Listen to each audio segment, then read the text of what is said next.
தன் ஆண் நண்பரோடு தனியாக இருந்த ஒரு பெண்ணை சிலர் கண்டு அவளை இழுத்து கொண்டு வந்து ரோட்டிலே உட்கார வைத்து அவளை செல்போனில் படம் எடுத்துக் கொண்டிருந்தனர்.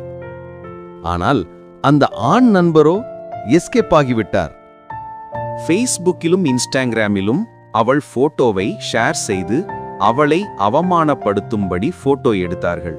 அப்பொழுது அவளை காப்பாற்றுவதற்காக இயேசு ஒரு மனிதனை அனுப்பினார். அந்த மனிதனைக் கண்டதும் அவளுக்கு ஒரு நம்பிக்கை வந்தது. அவனிடமாக வந்தாள்.